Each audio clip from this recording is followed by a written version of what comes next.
Do-do-do-do. Hey, hello, and welcome to the show. Look, it's me, JP, and there's all sorts of things on the screen.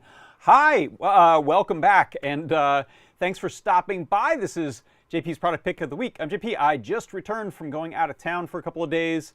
However, it is still relatively safe where I am in Los Angeles, so thank you for everyone's questions and concerns about that I've gotten. I appreciate it greatly. And let's get on with the show. So this is the product pick of the week. I've got a new product pick. If you want to go check it out, you can actually watch the show from inside of the product page. That is the URL right there. That's the QR code.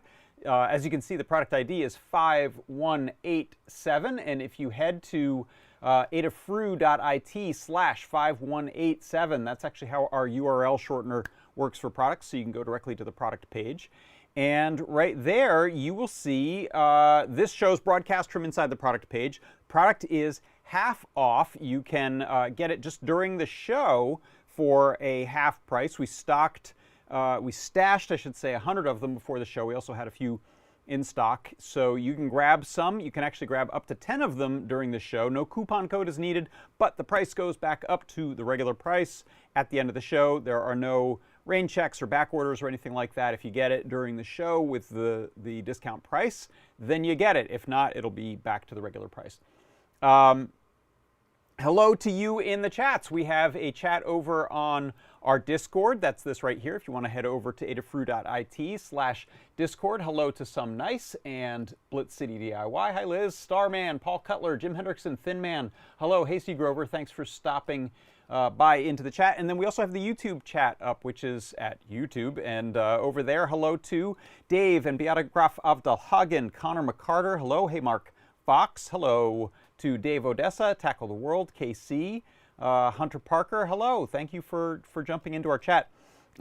Dave asks, hey, what music is this? This was composed by Tom of the... oh my gosh, I'm blanking on the name of the band that we had doing so much music for Adafruit over the years. Frequency is the album, and someone in the chat is going to tell me the name of the band because, whoa, it just flew right out of my head. The band is really Tom. Maybe Todd Bot will come into the rescue. I see you over there in the chat. What's the band? Complete Bartle Beats. Thank you, Paul Cutler. Yeah, Bartle Beats. Look over, I think. We may have info about that on the site. I'll look it up after the show and put it up in the chat unless someone else finds it. Bartle Beats. I haven't said Bartle Beats in a while. So that was a song composed for this show. What else? So if you want to get a head start, like I said, head over to this URL. That'll take you to the product pick. And before I say any more, what I often like to do is, in fact, always, have Lady Ada go back just a little bit in time to her new product segment on this week's pick. So take it away, Lady Ada. The SCD 40 and 41. Okay, again, everything comes in pairs today. So this is a 2-for-1, so let's just go through and show all the pictures. So there's the SCD 40, and then there's the SCD 41, and they look identical, except that one has 41 on the top and one has 40 on the top. Why have both? Well, they're two sensors of the same family, and they're slightly different quality, and so they're slightly different prices. Both of them are CO2, temperature, and humidity sensors. That's right. Inside is a CO2 photoacoustic sensor. It's a true CO2 sensor. There's also a temperature and humidity sensor from Sensirion, who makes the sensor. All together, and it's very tiny and cute, and it has a PTFE filter on the top. Don't remove that white filter that you see. That's not a pick and place tab. That's a PTFE filter to keep your sensor from getting dirt and dust into it. It passes. It's not a screen protector that you should remove. Yeah. Do not remove that, as we have learned. Okay, so you want to show the demo? Oh no, let's keep going. Let's stick here. So, okay. So the sensor's on the middle, and it's a CO2 true CO2 sensor. It is the next generation of the SCD30, which you might be familiar with. The SCD30 is a NDIR CO2 sensor, which is really popular. It's one of the few affordable true CO2 sensors that can measure CO2 parts per million in air, and it is not an approximation, it's the real thing. The SCD40 shown here, I think it does 400 to 2,000 ppm, And then the SCD41, which again looks totally identical, is 400 to 5,000 ppm. Now, most humans don't live in anywhere near 5,000 ppm. I think you'd actually get kind of sick at that point.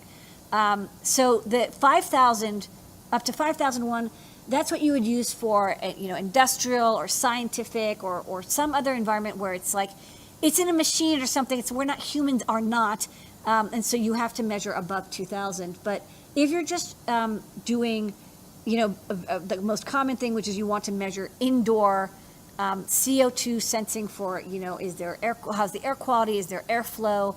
Are you making sure you have enough oxygen? The SCD40 will do a perfectly fine job. That said, if there's a shortage, the SCD40 is out of stock. The SCD41 is just that much better. So let's go to the overhead. I got a little demo here.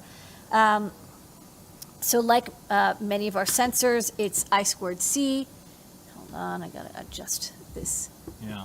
This is fun. This is our homemade overhead. So this is, oh boy, this is not liking the OLED. Okay. So hopefully this will work out. Oh no, live demo. Hold on. There you go. Why is it saying 114 ppm? All right, it has to wake up. It takes a little bit of time to wake up. But the SCD40, we put it on a STEMMA QT board, so it's got the sensor, and then on the side, you've got the plug-and-play I²C connectivity, so you can use it with Arduino or CircuitPython. I read the CircuitPython library. It's pretty straightforward. The Arduino library actually comes from Sensirion. They published their own library, which is great.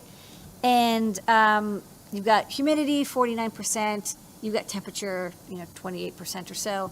And then the ppm, I breathed on it, so it spiked up pretty high. But this will measure, I think, once every 5 seconds. Again, from 400, which is outdoors, 400-ish, to indoors, you're going to get up to like about 1,000. Again, maybe up to 2,000 if it's a little stuffy indoors. But why use this instead of the SCD30? Well, it's a lot smaller, for one.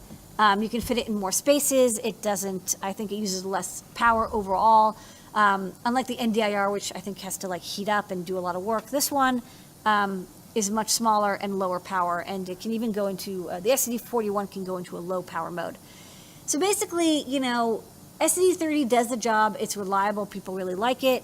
But the SCD40 is the new generation, and especially if you want something wearable or small or portable, this one is much, much tinier than the SCD30, and it works just as well. It's got everything same built in, but much more compact, and we have it plug and play with Python and Arduino support. So it's great for adding air quality sensing to your project.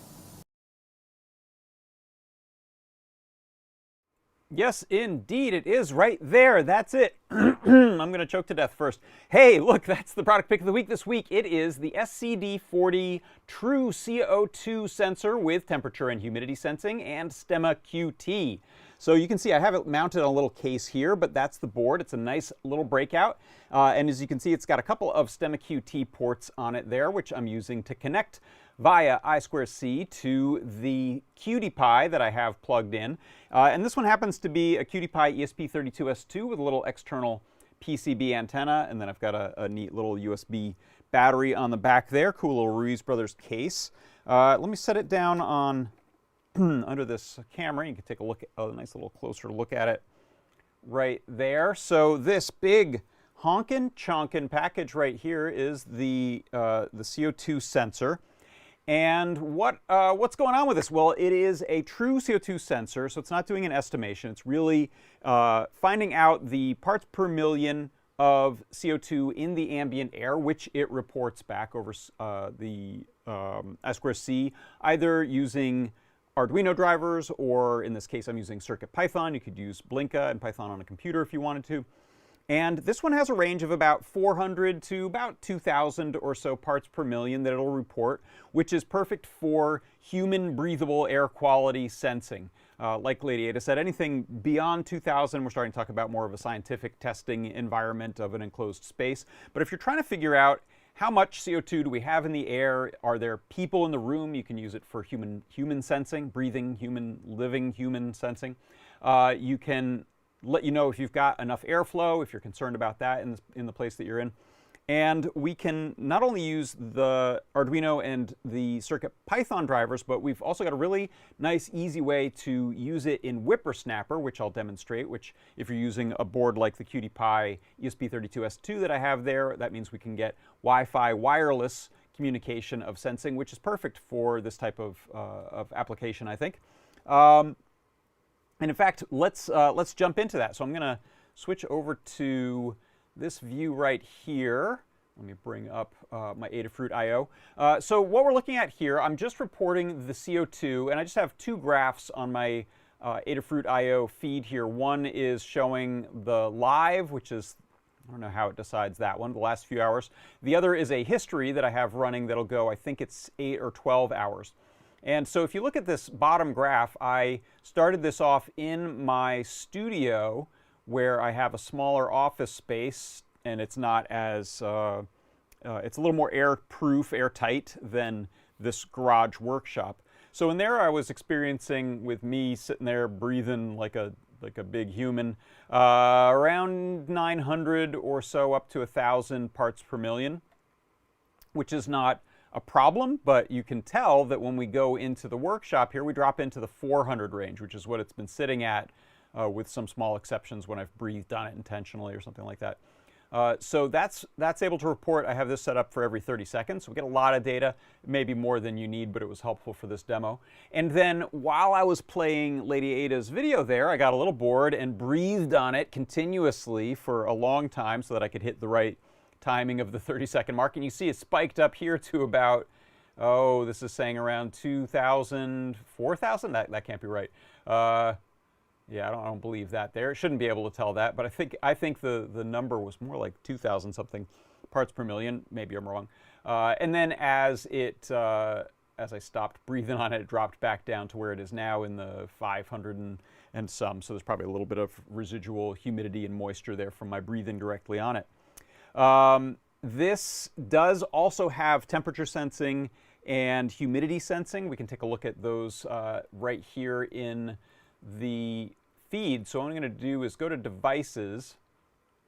I named this one with 4 A's at the beginning, so it would go up front. This is the ESP32 QT Py that I have the sensor connected to.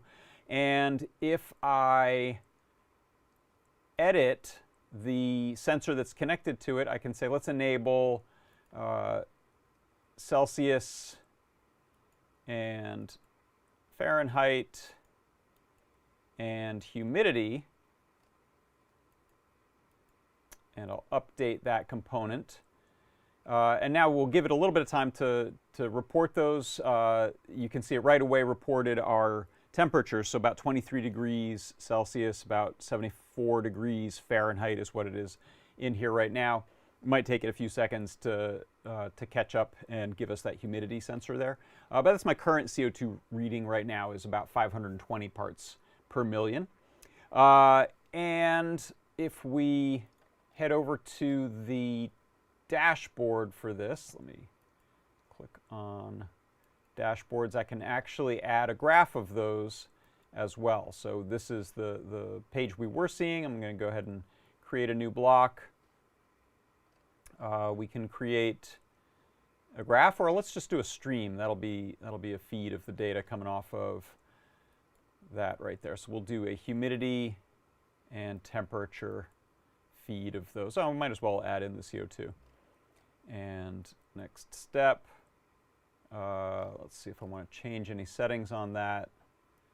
Go to a medium font size, create block, and there you can see I now have readings showing up in the page there for. Oh, I've just sort of mushed the ratio of the graphics there. They don't like some proportions of the Chrome page. Oh, come on! Never going to get it back now. Oh well, we'll live with squished graphs there. And the range on those, if you want to check out the specifics on this, we can go back to that product page. And if you scroll down a little bit, you'll get a link here to the product primary guide. So That's it right here. In the overview, there's some of the same info that we saw on the product page. There is a pinout you can check out. Not a lot to see here other than that we have the pins broken out both on STEMMA QT and as solderable pads there if you want to plug it into a PermaProto or into a breadboard. And then there is one jumper that you can cut for the status LED if you don't want that lit. You can go ahead and scrape that little bit of copper that you see there off. And then there are some jumpers for switching out your 5-volt versus 3-volt here for the sensor and for the logic. And then if we head all the way to the downloads page, I'm skipping past info on how to install CircuitPython or Arduino versions of the library and code there. But if you head to the downloads page, you'll see there's a data sheet. You click on that. I've scrolled down a little bit here, but this is the data sheet for the sensor itself, and this will tell you all of the ranges that it can work with. There you can see the accuracy. I think it's plus or minus 5%, about 40 parts per million is the slop factor there. And then a lot of info about operating temperatures, the ranges that it can measure. So there was a question about the temperature sensing. So let's see, it says about what, 15C to 35C, minus 10 to 60C. I don't know how to read that. I don't know what it's saying. All right, if someone figures out that data sheet, I should throw this at ChatGPT and say, just tell me the answer. But this should tell you the absolute ranges of temperature right here if you're curious about any of those for humidity, temperature, and the CO2 sensing. Let's see. Yeah, so Dave C. was the one who asked that over in the YouTube chat. If this doesn't go to the range, then you may be better off with a separate temperature sensor. We have more dedicated temperature sensors that you might pair up. And that becomes still pretty easy to do with chaining those together with the STEMMA QT cables over I2C. Let's see, what else? So this is, yeah, so I've set this up in Whippersnapper, so there's no code to see, but we do have examples in the Learn Guide. If you go back to CircuitPython page here, this is the example that you can either grab right here in the Learn Guide or from the examples directory inside of the driver or library page. And you can see here it's simple as importing Adafruit _ SCD4X. This works both with the 40 and the 41 model. Instantiating that over I2C. And then when you want to ask for data, you simply say scdx.data ready, if that's ready.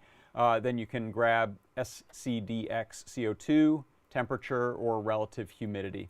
And that'll give you those values there that you can then print or put on a display or send up to Adafruit IO over another method instead of using Whippersnapper if you want to do it directly. So those are the basic ways to use it. Arduino is very similar library and similar setup. So let's see, what else have we got? Here are some nice close-up pictures of it that you can see there. This is limited to one I2C address. It's on address 0x62. So if you did need to use multiple of these on a microcontroller, you'd have to do some multiplexing, some I2C multiplexing. We don't have multiple addresses for them. All right, let's see, what else? We can jump back over here and see the data we've been collecting along the way. Humidity sensor is now reported a few. I didn't graph that, but you can see it here showing at around 24 or 23 on humidity. And my CO2 levels have kind of stabilized down here at the 400 or so level. So let's see if there are any questions you have. Go ahead and post those over in the chats. I'll take another look over the Discord and YouTube chat. Head over here. Oh, thank you. Tyeth answered the question. Negative 10C to 60C with plus or minus 1.5C accuracy. The 15 to 35C range has 0.8C accuracy. Thank you.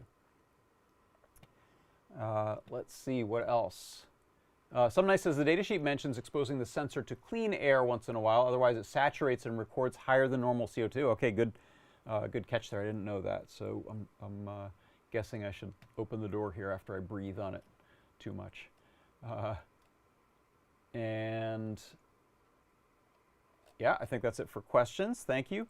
All right, I think then we'll wrap it up. So reminder, if you want to go pick it up, head on over there to product 5187. That's the URL QR code. You will get them right now for this really nice price, because it's an expensive sensor, as Lady Ada was saying. This is not the cheapo one. This is the true CO2 sensing, not an estimation. Normally $44.95 US, right now $22.48 while supplies last, and a few minutes after the show, that'll usually get brought back up to the original price. Okay, I think that's going to do it. So that right there is my product pick of the week this week. It is the SDC, no, it is the SCD40 True CO2 sensor with temperature and humidity running over STEMMA QT I2C. Whew!